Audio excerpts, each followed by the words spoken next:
আরেকবার দিতে হবে তোকে।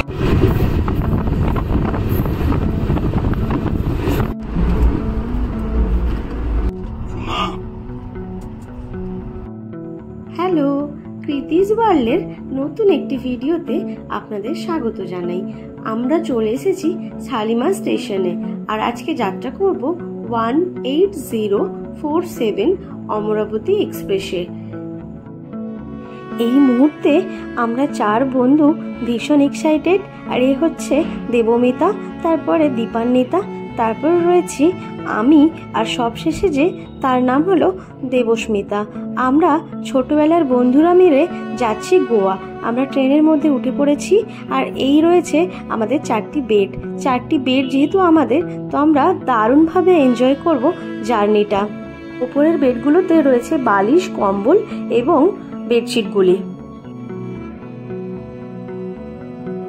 পরের দিন সকালবেলা ঘুম ভাঙতেই জানালার বাইরে এরম অসাধারণ প্রাকৃতিক দৃশ্য আমাদের চোখে পড়ে।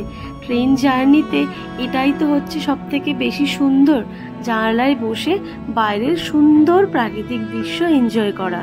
অমরাবতী এক্সপ্রেস শালিমার স্টেশন থেকে রাত 11:15 ছাড়ে এবং next day Vasco da Gama বিকেল 3:45 পৌঁছয়।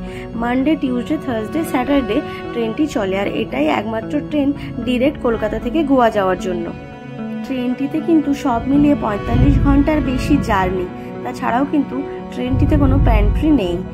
লাঞ্চ, ডিনার এগুলো ট্রেনটি যে স্টেশনগুলোতে দাঁড়ায় ওই স্টেশনগুলো থেকে নেমে কিনে নেওয়ার কিন্তু ব্যবস্থা রয়েছে।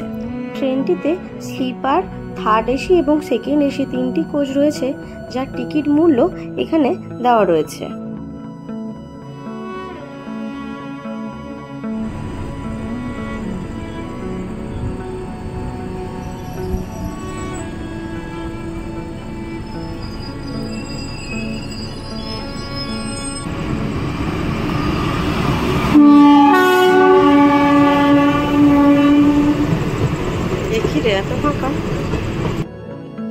অমরাবতী এক্সপ্রেস টোটাল 5টা স্টেটের ওপর দিয়ে যায়।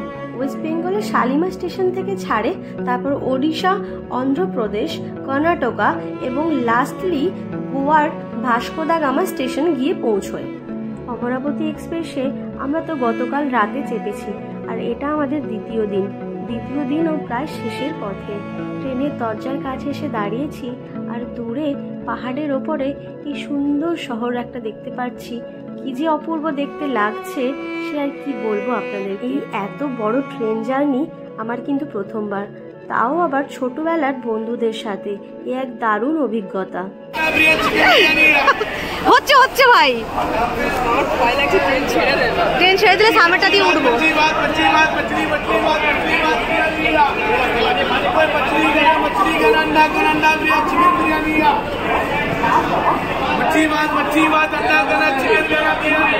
আমরা নেমেছি বিজয়ওয়াড়া জংশনে। এখান থেকে আমরা ডিনারটা কিন্তু নিয়েছিলাম, আর বাইরের জানালাটা একটু পরিষ্কার করে নিচ্ছিলাম যাতে ট্রেনের বাইরের দৃশ্য পরিষ্কারভাবে দেখতে পাই। আর লাঞ্চটা কিন্তু আমরা নিয়েছিলাম বিশাখাপত্তনম স্টেশন থেকে। আর এইভাবে চলতে চলতে আমাদের দ্বিতীয় দিনের ট্রেন জার্নি কিন্তু শেষের পথে।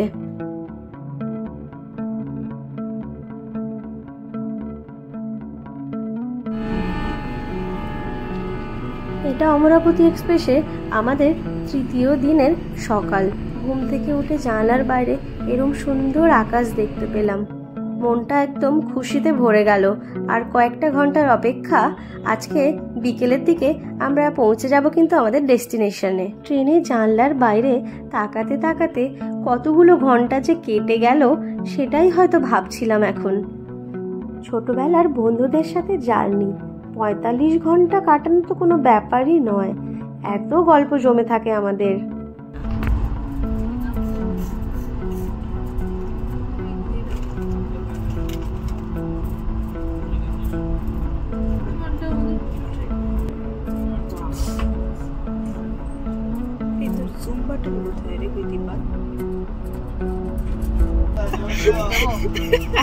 আরে চলছে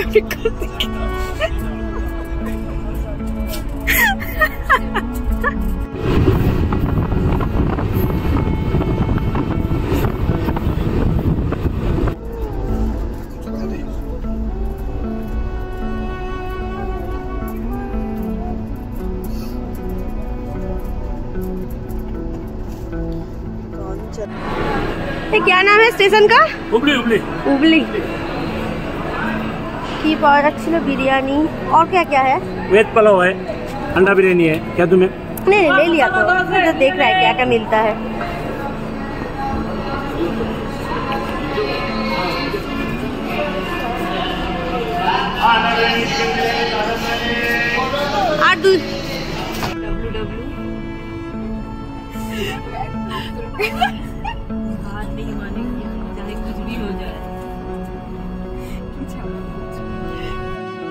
গল্প আর খুনসুটি করতে করতে অনেকগুলো ঘন্টা কিন্তু কাটিয়ে দিলাম। এখন আমরা যে স্টেশনটাতে দাঁড়িয়েছি ওটা হচ্ছে ক্যাসেল রক, আর এর পরে অনেকগুলো টানেল রয়েছে, আর পাহাড়ের মধ্যে দিয়ে এখন আমাদের ট্রেনটি কিন্তু চলছে। চারিদিকে সবুজ গাছপালা আর উঁচু নিচু পাহাড়, এই দেখতে দেখতে সময়গুলো বেশ কেটে যাচ্ছিল।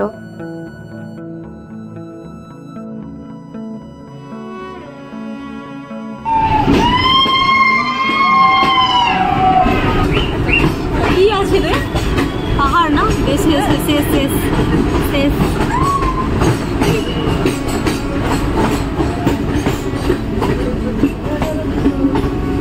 এই আমরা প্রথম টানেলটি ক্রস করলাম। একদম অন্ধকার টানেলের মধ্যে দিয়ে যাওয়ার অনুভূতিটাই কিন্তু আলাদা। সবাই মিলে ট্রেনের মধ্যে চিৎকার করছে যখন প্রত্যেকটা টানেল আসছে। খুব সম্ভবত 14-15টি টানেল ছিল টোটাল। কি সুন্দর পাহাড় কেটে টানেল বানিয়ে তার মধ্যে দিয়ে ট্রেনটি ছুটে চলেছে। এই অনুভূতি কিন্তু আমার এটা প্রথমবার, তাই আমার তো দারুণ লেগেছে ব্যাপারটা।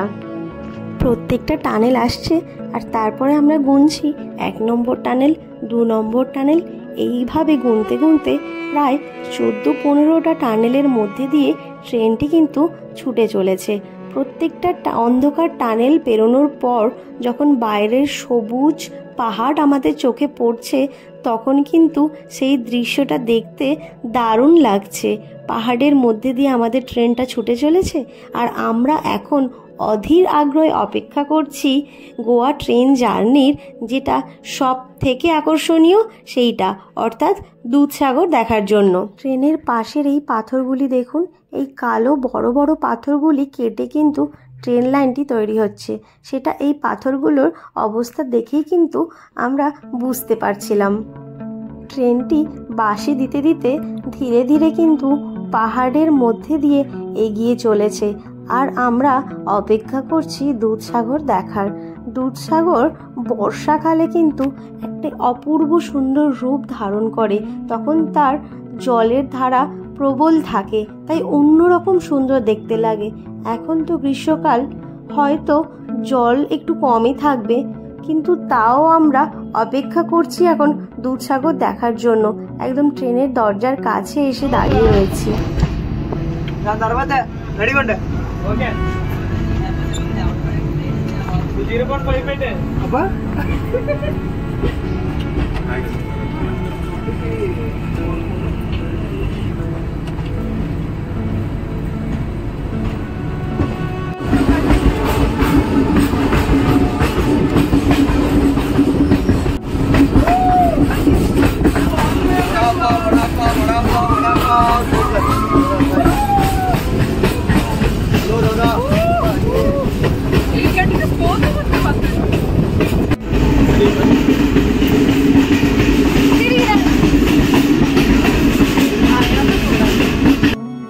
দুধসাগর দেখা শেষ। এবার আমরা অপেক্ষা করছি এই দীর্ঘ 45 ঘন্টার জার্নি আমাদের কখন শেষ হবে। এই ট্রেনটিতে কিন্তু টোটাল 42টি স্টেশন রয়েছে। একদম লাস্ট স্টেশন ভাস্কো দা গামাতে না নেমে আমরা তার আগে স্টেশন মারগাঁওতে নেমেছিলাম, কারণ মারগাঁও থেকে গোয়া যাওয়ার জার্নিটা একটু বেশি ইজি হয়। তো এখন এই পর্যন্তই। আপনাদের যদি আমার ভিডিওটি ভালো লেগে থাকে তাহলে প্লিজ লাইক, কমেন্ট এবং শেয়ার করবেন, এবং আমার চ্যানেলটি সাবস্ক্রাইব করারও কিন্তু অনুরোধ রইল। দেখা হচ্ছে পরের একটি ব্লগে, ততক্ষণের জন্য বাই বাই।